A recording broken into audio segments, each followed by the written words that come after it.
Wait, how did you learn to do that? What? The talking thing. Oh, no, not the bees!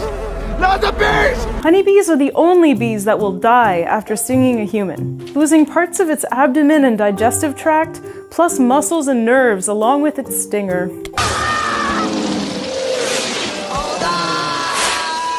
Same way you did, I guess. Mama, Dada, honey, you pick it up. Twitchy Dolphin Media presents Let's Get To. It's baseball from sea to shining sea by the team that brings you home. And now, your host, James Christopher.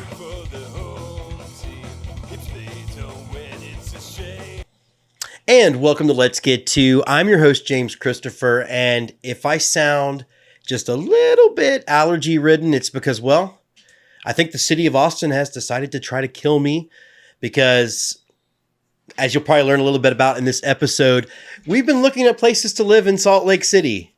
So maybe Austin's either mad or telling me to GTFO. I'm not quite sure. But look, more about Utah and all that fun stuff later. I did realize that this is actually the first episode that we've really done fully from the studio this season. And I wanted to show you some new set additions that we have. You know, we've got my Stormtrooper helmet back there. We've got my very awesome X-Wing pilot helmet back there. And then, of course, I've added H117, and he is now in the house. He's fun, but he's a pretty hard critic when it comes to the show.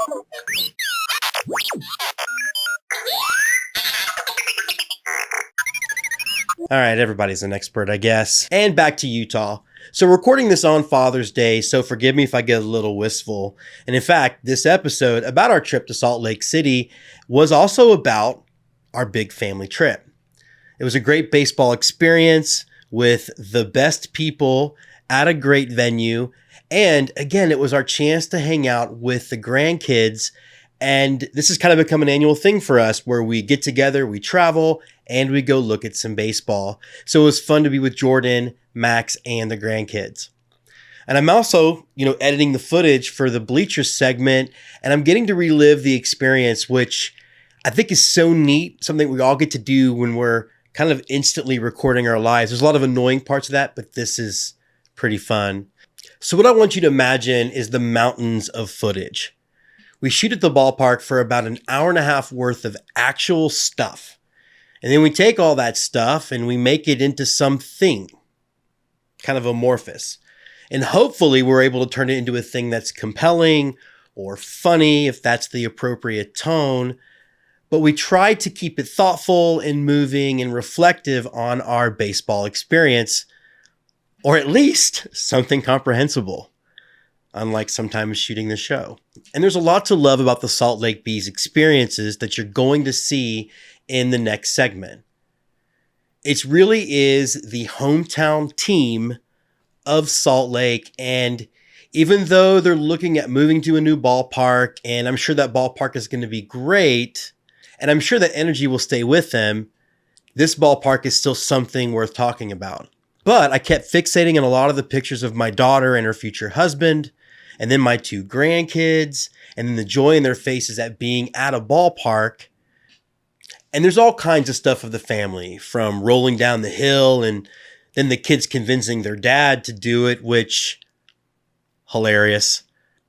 We got great footage of the kids making snow cones, basically enjoying every single thing that this particular ballpark has to offer.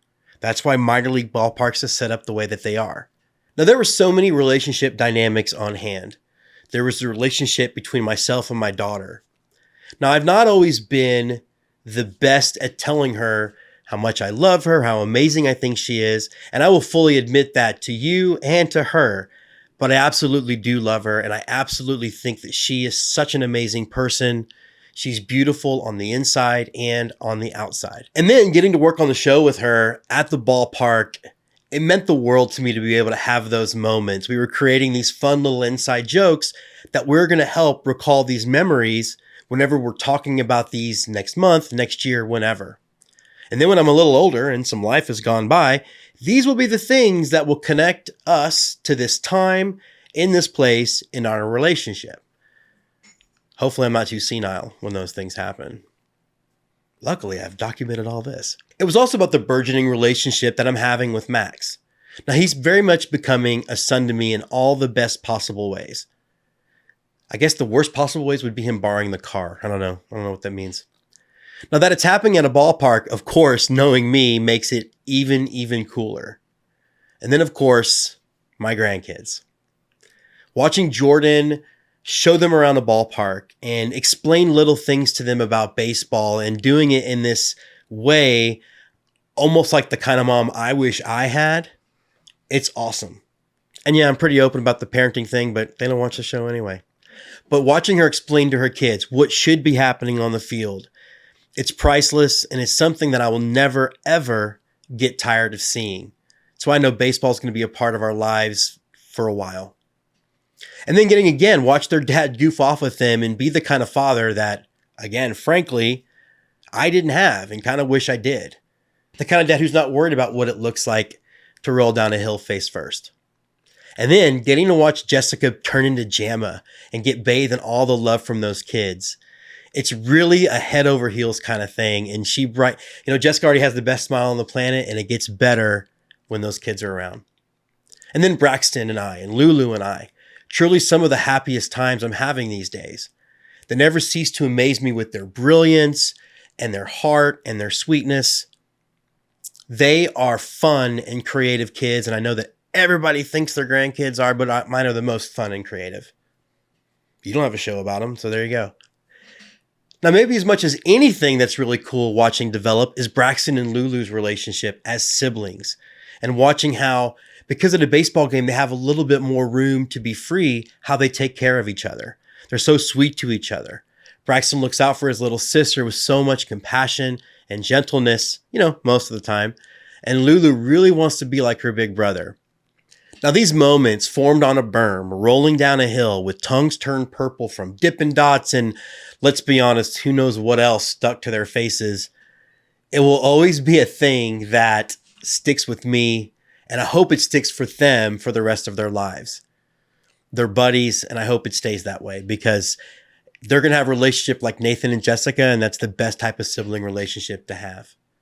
And now last but certainly not least, and the relationship you all know I'm about to discuss is my relationship with Jessica. And I know I talk a lot about our relationship on this show, but that's because this show wouldn't exist without that relationship. The show wouldn't be what it is. If she wasn't here, it wouldn't be worth doing if this relationship didn't exist. And I think it's important as we get older and older to tell the people you love that you love them and that you want to spend time with them and that they are precious to you. Because we don't know how much road we have through the windshield, as they say. We don't know if tomorrow's going to happen. If tomorrow never comes, I'm not going to sing for you. But we all know people whose lives have been touched in a second. And we all know people that live with the regret of not being able to say those final things to them. So then it gets me thinking that it's Father's Day. Sure, I'm recording this, but it's the month of June.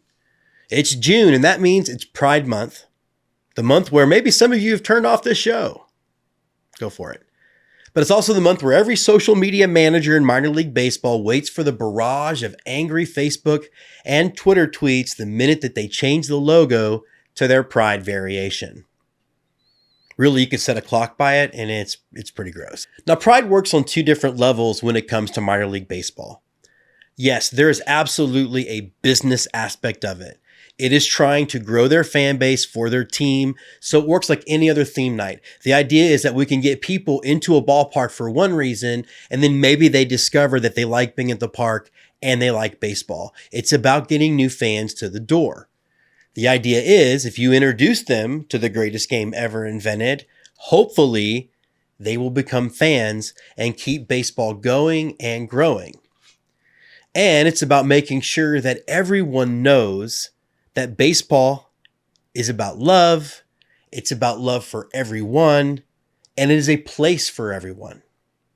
Now, I'm not going to spend this entire time right now saying that if you're somebody who doesn't sort of agree with Pride Night and what it means, I'm not going to try to describe you as a terrible human being.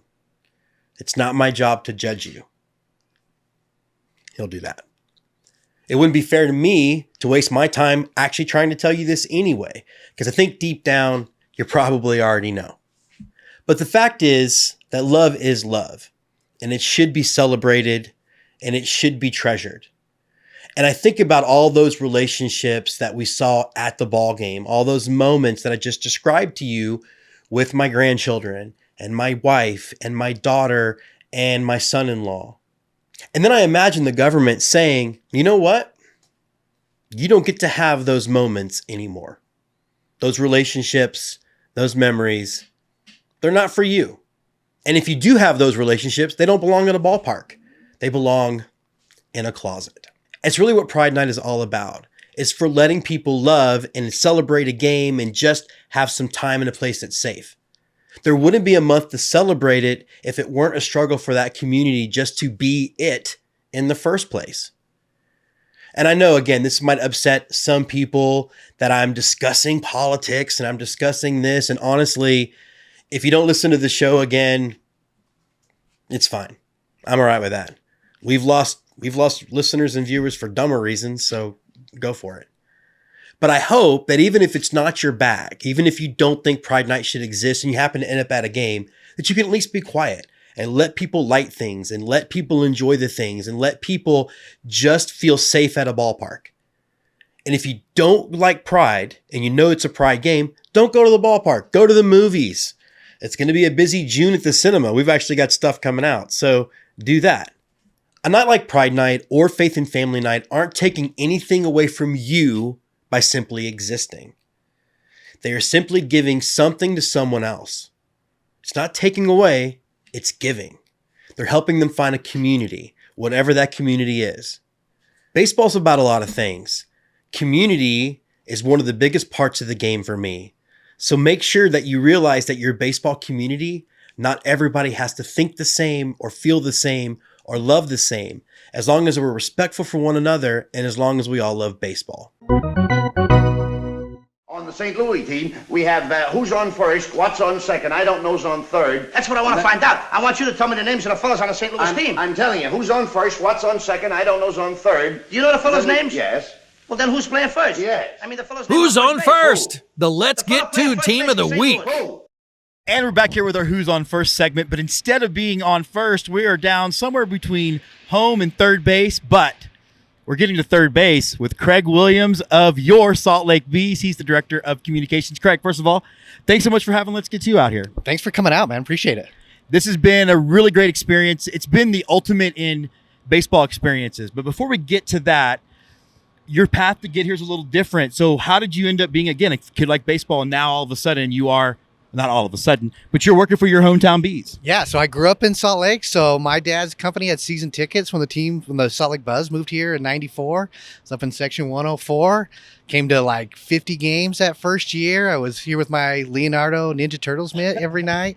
And then, I came back when I was in college. I had a student pass and I'd come to like a bunch of games. And then, so I've been here, working here since 2014. So it's been a lot of fun. What I find interesting is that your goal was to work here, and I'm sure a lot of your colleagues, they went through the whole winter meetings thing and all that stuff. Your arrival here wasn't through all that. No, I'm really lucky that I know a lot of people that, you take an internship on the East Coast and then you move to the West Coast and then you're in the Midwest and you bounce around and you wait for your time. I got an internship here about 13 years ago, and then I just hung around the organization like begging for a full-time job. And about 2 years later, one opened up, and I went to the GM's office and was on my hands and knees and please hire me. And then I've been here ever since. Here you are. See, guys, groveling works. Don't let anybody tell you it doesn't. Yeah. The view out here, everybody that when we were getting ready to come, everybody's like, Jim, best view in baseball. I cannot argue with it. For me, the one before this was Tacoma into sort of big trees. What's it like this being your office now? You can't beat this for an office. You got the Wasatch Mountains over here. I mean, my office is in the press box, so I'm high up, so I get the best view of anybody in the office. So, you can't. It's just the best. One of my first impressions last night was the crowd didn't do the normal minor league baseball crowd, which was migrate after the seventh inning stretch. It seems like it's a fan base that knows ball. Yeah, absolutely. We really think so. I mean, we're Yeah, we're part of the big league Utah movement, where we're trying to get a major league expansion team here. And the Salt Lake City crowds have been great since the team got here in '94. This is a city and a state and a community that really loves its baseball, and you can tell they're into it. You get people on their feet for a sac fly and that kind of stuff. It's not just the big home run and stuff. People appreciate the little things here too. My favorite part about last night was I didn't get that, oh my God, it's a home run in a routine fly ball to center. Yeah. I mean, you could tell they had an idea. We still get that on Kids Day. Our Kids Day is we get about 10,000 fifth graders, and so any ball in the out or hit in the air is assumed to be a home run, even if it's a pop. But with the adult crowd, we train them. We train them up. We get them there. Let's talk about the Utah movement to bring a big league team here. Yeah. How much of the landscape of minor league baseball now, where, like, for example, I'm a big Astros fan. Sugar Land's a AAA, it's 28 miles. St. Paul from the Twins. How much of that proximity tells you guys that you can coexist if that team comes here? Yeah, I mean, that's something the leadership has looked really strongly into, because you got Sugar Land now. Tacoma and Seattle aren't too far away. St. Paul in Minnesota, Worcester and Boston. There's a lot of teams that have made that model work. So we'll be moving, when we move out of this stadium in 2025, we'll move to South Jordan and like a little planned community called Daybreak. It's about 15 miles southwest of here. So, and then they're looking at the big league stadium being right downtown. So there'll be enough distance that I think it'll make sense. And you can, they're different business models. Like you're not running the same people. You're more family oriented in minor league baseball. You're a cheaper option, and and the big league team will take care of itself. Yeah, and I always want to tell people that, like, the big league team is really worried about corporate sales. They're worried about it's not about necessarily families showing up to buy tickets at a box office. Yeah, absolutely. And there's always going to be that separation of what people can and can't afford. So now you get baseball for everyone. Yeah, and there's a huge difference in, just for the general fan, when the Los Angeles Dodgers come and the Oklahoma City Dodgers come, the marketing difference between that is like, oh, I don't need to worry about the LA Dodgers are coming. People are going to show out. For a minor league team, you got to do more of the zany stuff and the family stuff and all the fun stuff that we've been doing, and you've seen going across the country for sure. The zany stuff that keeps the show in business. Yeah, everybody. That's right. So keep doing the zany stuff. All right, you mentioned the new ballpark. There's a bunch of my fans that just went, no, but the view. So tell people why it's going to be a great move for the Bees to still move, even though you're losing most of the view. So we'll still have a great view in South Jordan, no doubt about it.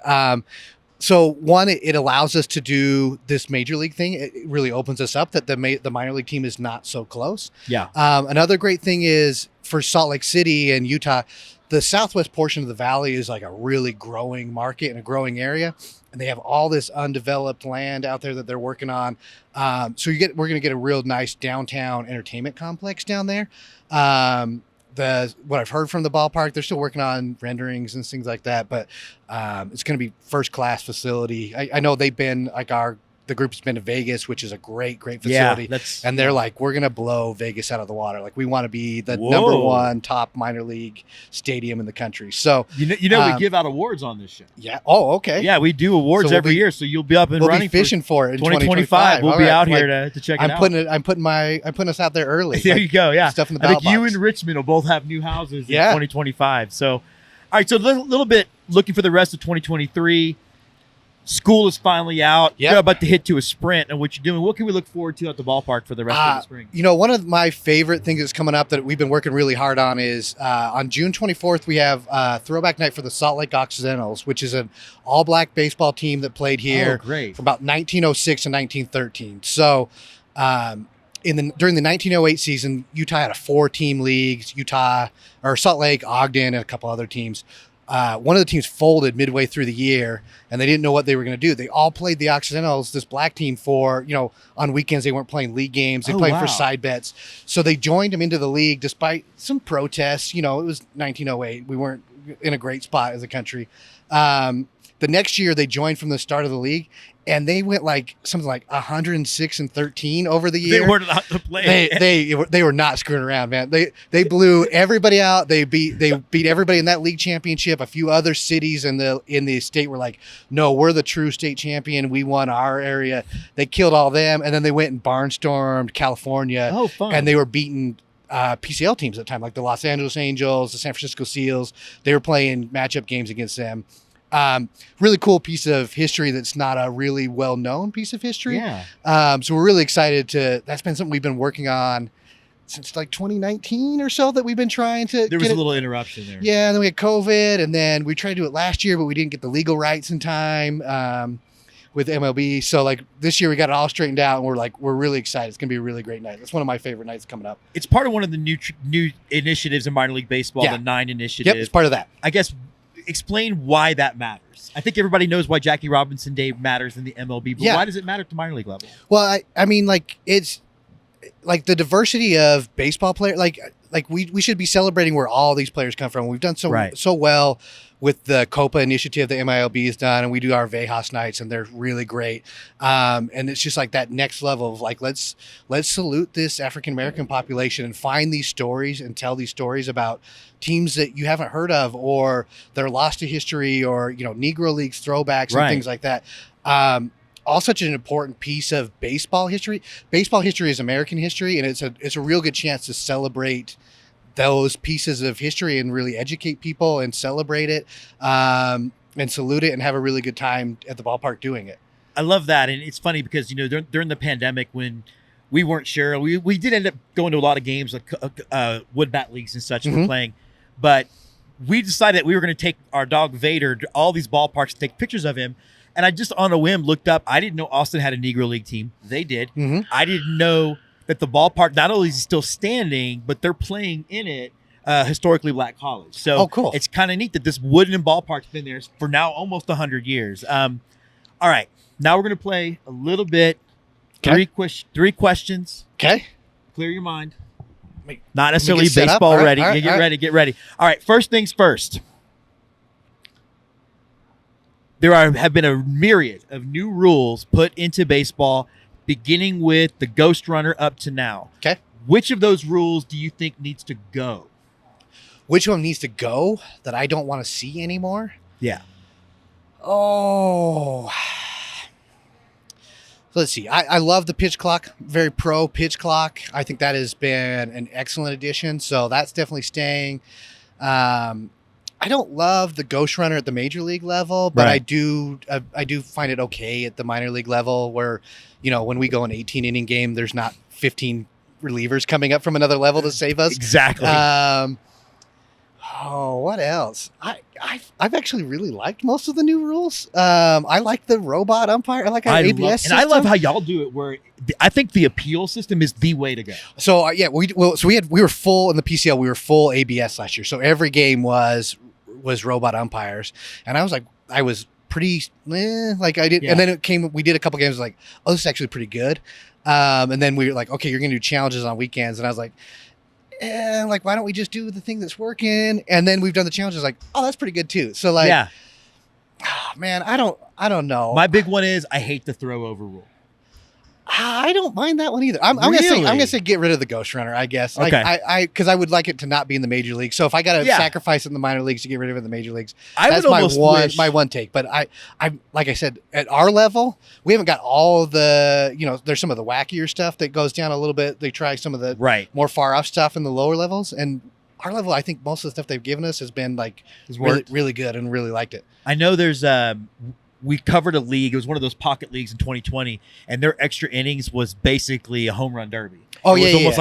like a shootout. Yeah, of hockey. I believe the Pioneer League's doing that I think locally here too. Yeah. That's pretty neat. Yeah, that's good for. Yeah, I wouldn't want that at this level. No, I would. No, I think I like what we do. Bring it on. I'm good with it. Okay, Flex Fit, Dad Hat, or 5950? Oh, I'm 5950. All right, 5950. Last question: Godfather 1 or 2?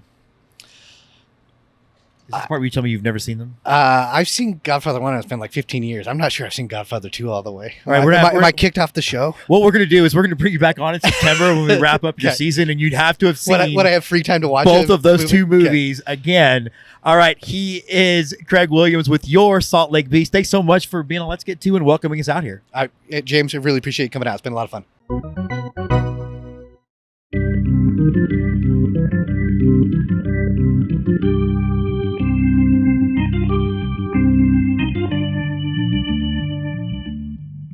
From the bleachers, the Let's Get To Game of the Week. and welcome to Let's Get To. This is from the Bleachers in Salt Lake, home of the Bees, and I am actually in Bleachers-ish this time, but that's for one specific reason. Look, everybody, this has to be the single best view in all of minor league baseball. One of the things we're really proud of on the show is the community that we've been fortunate enough to become part of. And from the beginning, there was a chorus of chants from other minor league baseball aficionados. Go to Salt Lake. And when that many people say go, you, well, go. And those ringing voices were not wrong. We've spoken on the show a bunch about how important the backdrop of the ballpark is. It's, first of all, cool to look beyond the outfield wall and see something cool. And we're equal opportunity. We love it when they're in the city, and we love it surrounded by trees, downtown, water, even a freaking amusement park. As long as there's something to give the ballpark some character, we're in. Salt Lake setting is in the Wasatch Mountains, and it's pretty unequaled. And to not overuse a word from an iconic Seinfeld episode, a beautiful woman like you should. You're quite breathtaking. Oh, just look at him. Yeah, he really is breathtaking. It is breathtaking.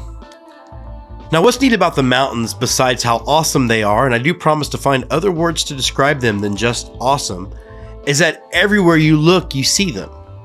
It provides you this feeling that the Smiths Ballpark and this community are special, a unique group of people focused on the greatest game ever invented,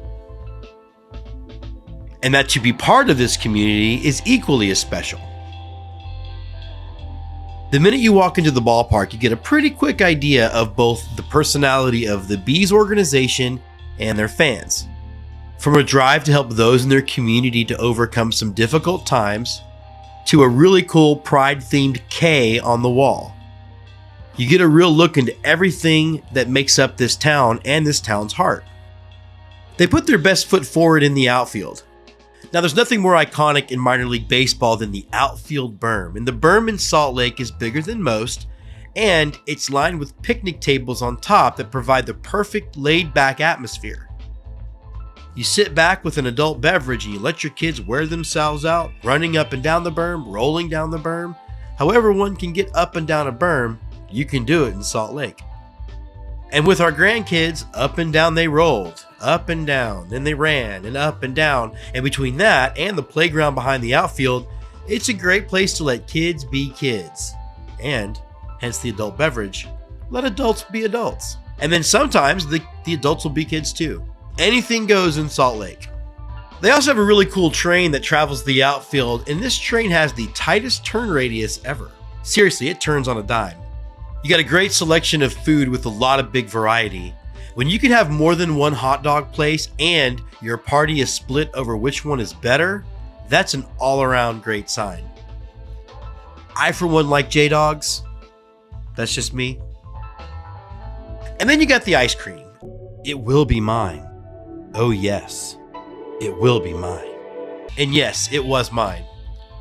I had the banana fudge ripple the first night, and then I had it the second night. Yes, I love ice cream, and that was some of my favorite ever. My grandkids were really into the make your own snow cone setup. Really cool, lots of fun, and not something that you see at every ballpark that you go to. And if you need more than just some frozen refreshments, there are plenty of ways to grab a local beer to quench your thirst.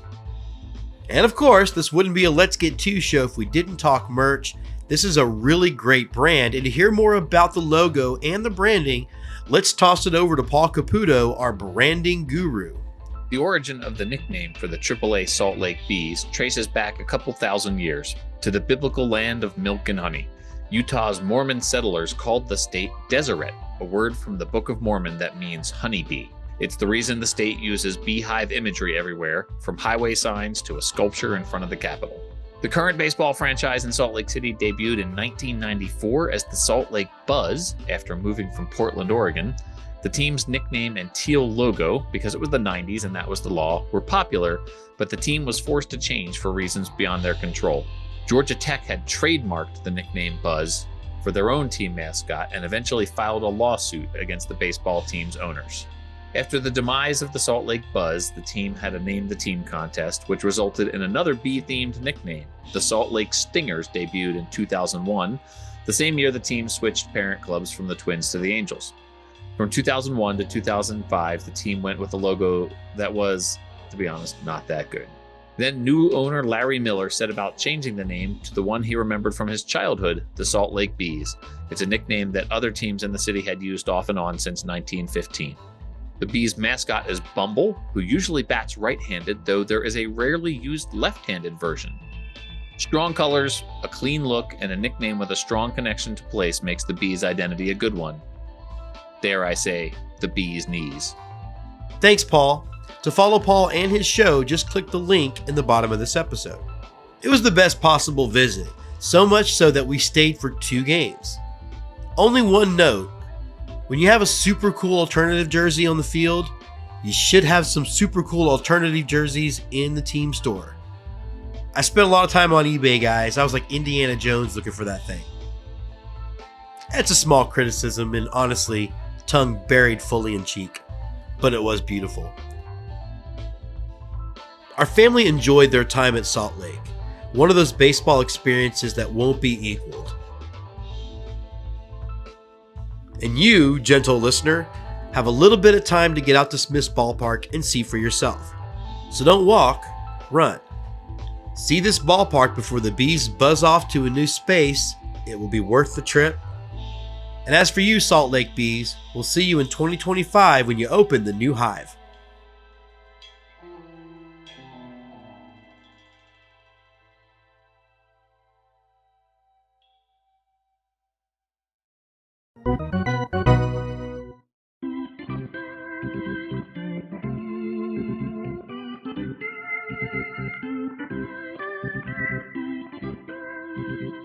Raiders of the Lost Diamond, digging into baseball's past. And today on Raiders of the Lost Diamond, we're going to be talking about the Salt Lake City Bees. But wait, you say, haven't we been talking about the Bees this whole episode? Yes, but these are the OG Salt Lake City Bees. I don't have another joke for old school Bees, but here we are. The original Bees first flew into Salt Lake City in 1915 when the San Francisco Missions were sold to Utah businessman Bill Lane, and he moved them to the crossroads of the West. The Bees got busy right away, finishing in second place in the PCL with a 108-89 record. That is a lot of baseball games. One of the early Bees stars was former Browns and White Sox first baseman outfielder Bunny Brief. We need more Bunny nicknames in Major League. Can you imagine if Aaron Judge's nickname was Bunny? What would you have, like the Bunny? Isn't the Bunny Ranch the name of the horse? Anyway, now after a couple of down years, the 1917 Bees got buzzing again behind the offensive outfielder Jack Tobin, who would go on to play for the Browns, Senators, and Red Sox, as well as first baseman Earl Sheely, who would be a key part of the Chicago White Sox for most of the 1920s. Tobin ended up hitting .331 for Salt Lake, while Sheely hit .303 and knocked in 19 home runs. Major League vets John Duback and Tom Hughes featured on the mound for the 17 Bees, but despite all of this star power, they still only finished third. I guess they really weren't willing to do it all for the Queen. I don't know. Andrew's better at the Bees puns than me. The war-shortened 1918 season saw Salt Lake City finish in third place again, and then once again in 1919. The Bees droned on to a measly fifth-place finish in 1920, but did boast the presence of future White Sox, Senator, and Dodgers hurler Hollis "Sloppy" Thurston on the mound. Again, what if Tatis was called Sloppy Tatis? We're missing out here, guys. In 1921, ex-Philly star right fielder Gravy Cravath added some sting to the Bees offense, hitting .326 with 18 bombs at the age of 40. I couldn't get out of bed at the age of 40, but I guess 40 was different back then. It was probably more like 70. You know what? Mazel tov. Probably the most notable player to suit up for the Bees was infielder Tony Lazzari, who would play parts of 4 seasons in Salt Lake City from 1922 to 25. Lazzeri would go on to be part of the legendary New York Yankees teams of the late 20s and 30s, winning 5 of their, they'll tell you, 27 World Series rings, and eventually getting into the Hall of Fame in Cooperstown. 27 rings, right? You know what they say. And after several mediocre seasons, the 1925 Bees finally ascended to second place, finished behind some truly outstanding offense. The aforementioned Tony Lazzeri hit a stupendous .355 with 60 bombs, while Lefty O'Doul averaged .375 with a mere 24 homers. Lefty O'Doul sounds made up. I got to be honest. Now, alas, the burst of glory was the Bees' last season in Salt Lake City. Bill Lane decided to buzz on down to Southern California with his teams, where they became the Hollywood Stars. And I've been assured that this is not like the prequel version of Hollywood Squares. That's all I got.